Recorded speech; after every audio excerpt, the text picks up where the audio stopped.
Alors, je te fais une petite vidéo pour te présenter l'un des programmes que je propose dans mon nouveau livre qui va bientôt sortir sur les vecteurs. Donc, on va tout de suite voir sur Google Colab comment est-ce que ça marche. Alors, je vais exécuter le programme et après, je vais t'expliquer ligne de code par ligne de code comment est-ce que j'ai construit ce programme et comment est-ce que tu peux faire pareil. Allez, c'est parti, on lance le programme. Donc, quand on lance le programme, il nous affiche un menu avec 4 options, 3 options d'action et une option pour quitter. Donc, la première option d'action, c'est définition d'une base orthonormée. Donc, on tape sur 1 et là, qu'est-ce qu'on voit? On voit définition d'une base orthonormée. Une base orthonormée, c'est une base de vecteurs orthonormaux. On voit la définition de qu'est-ce que c'est qu'une base. On dit que les vecteurs U et V forment une base s'ils ne sont pas collinéaires. Ensuite, on voit 3 interprétations possibles. La première, c'est algébriquement. Ça veut dire qu'il n'existe aucun nombre réel K tel que U égale K fois V. Géométriquement, ça veut dire que leurs directions sont des droits séquents. Ça veut dire qu'ils se coupent. Et rapidement, eh bien, si le déterminant de U et V est différent de 0. Alors maintenant, on propose d'afficher un dessin pour pouvoir illustrer tout ça. Donc on tape sur 1 et là, on voit un petit dessin qui nous montre un vecteur U qui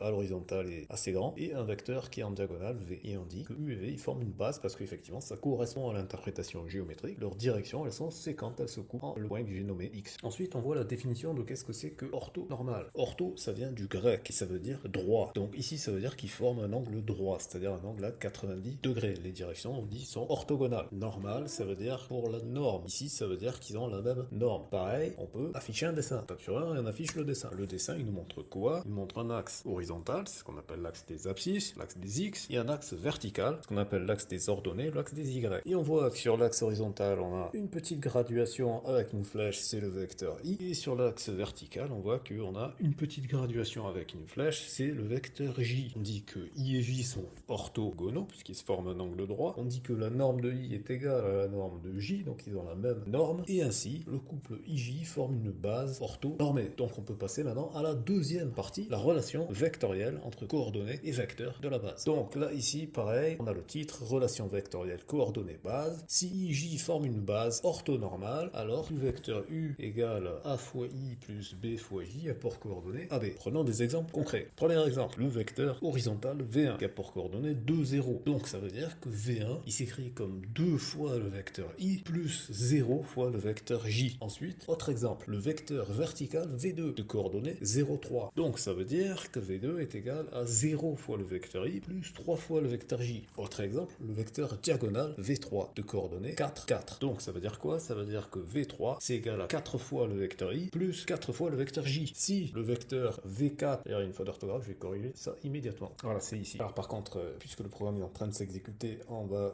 le réexécuter pour voir la correction. Alors donc j'en étais au vecteur V4. Le vecteur V4, qu'est-ce qu'on a dit? On est là, blablabla. Donc si le vecteur V4 s'écrit comme 2 fois le vecteur V1 plus le vecteur V2, je rappelle que le vecteur V1 c'était celui qui était égal à 2 fois le vecteur I plus 0 fois le vecteur J. Alors le vecteur V4 c'est 4 fois, parce que 2 fois 2 ça fait 4. 4 fois le vecteur I plus 3 fois le vecteur J. Donc il a pour coordonnées 4, 3. Pareil, on peut afficher le dessin du vecteur V1. C'est parti. Et là qu'est-ce qu'on voit? On voit un repère orthonormal avec le vecteur I sur l'axe des abscisses, une autre représentation du vecteur I ici pour que ça soit mieux lisible et que ça soit comparable avec le vecteur V1, d'accord? Parce que si je l'avais fait sur l'axe des abscisses, ça aurait été illisible. Là il y a de l'espace, donc on peut bien lire et on peut bien voir que V1 est égal à 2 fois le vecteur I. Alors maintenant le vecteur V2, c'est 3 fois le vecteur J, donc cette fois on a un repère orthonormal et on voit le vecteur J sur l'axe des ordonnées. On voit également un représentant de J qui est espacé pour que ça soit plus visible et on voit un représentant du vecteur 2 ici à côté qui nous permet de voir qu'on a bien 3 graduations, donc c'est bien 3 fois le vecteur J. On passe au vecteur V3, le vecteur V3. Alors ici le schéma est un peu plus chargé, donc on voit que chaque graduation ça correspond à 1 et donc ici ça fait une graduation, deux graduations et ça c'est la troisième, donc on le remplace par le nombre 3. Pareil ici pour 7, etc. etc. Ce qui fait qu'ici on a le point de coordonnées 7, 4, ici on a le point de coordonnées 7, 8. Donc si on regarde sur l'axe des abscisses, sur les horizontales, on est passé du point ici avec la croix où j'ai pas pu mettre les coordonnées parce qu'il n'y a pas la place, mais ici ce serait 3, 4, il suffit de le dire ici, 3 et 4. Et donc ça veut dire qu'on est à l'abscisse 3 et on va jusqu'à l'abscisse 7, donc ça fait bien 7 moins 3 égale 4. Donc on a bien fait un déplacement de coordonnées 4, 0, c'est-à-dire que le vecteur qui est là, le vecteur horizontal, c'est 4 fois I, d'accord, qui correspond à la composante pour les abscisses du vecteur V3. Ensuite, si on regarde les verticales, ici on passe du point 7, 4 au point 7, 8, ça veut dire qu'on est passé de l'ordonnée 4 à l'ordonnée 8. 8 moins 4, ça fait 4. Donc on a bien 4j pour le vecteur qui est là. Et donc ce vecteur diagonal, c'est bien le vecteur v3 de coordonnées 4, 4. C'est-à-dire v3 égale 4 fois i plus 4 fois j. Maintenant on passe au vecteur v4. Et cette fois, on a un repère orthonormé où on voit bien i ici pour les abscisses, on voit bien j ici pour les ordonnées. Ici, on a 2 fois le vecteur v1, ce qui correspond à 4 graduations. Donc ça fait 4 fois le vecteur i. Ici, on a le vecteur v2, ce qui correspond à 3 graduations verticales, donc 3 fois le vecteur j. Et v4, c'est donc bien 4 fois le vecteur i plus 3 fois le vecteur j. Voilà pour ça. Donc maintenant, on va lui demander de quitter. On va relancer le programme pour qu'on voit bien que la correction a été faite. Donc on va immédiatement relancer ça. Voilà. Donc ici, on voit bien si le vecteur sans s. Ok. Donc là, il faut taper 1 pour afficher, mais là, je ne veux pas afficher parce que je veux aller plus vite. Donc je vais mettre 0 à chaque fois et ça n'affiche pas. Et voilà. Donc maintenant, on passe à la troisième partie pour la formule du calcul de la norme. Donc ici, norme d'un vecteur. On rappelle que si on a un vecteur u qui est égal à a fois le vecteur i plus b fois le vecteur j, donc c'est-à-dire de coordonnées ab, alors sa norme de u s'écrit comme racine carrée. Alors racine carrée en anglais, ça se dit square root, d'accord? Square pour carré et root pour racine. Donc souvent dans les logiciels, c'est comme ça que ça va être utilisé. Donc c'est pour ça que je l'ai écrit de cette manière-là. Donc la racine carrée de a au carré plus b au carré, et la racine carrée dans les logiciels et dans les mathématiques, en fait, c'est la puissance 1/2. Donc ça, vous verrez ça en terminale, mais voilà, dans les logiciels, dans Python par exemple, vous pouvez mettre tout de suite puissance 0.5, d'accord? La puissance en Python, je rappelle que c'est 2 fois le symbole étoile, puisque le symbole étoile, ça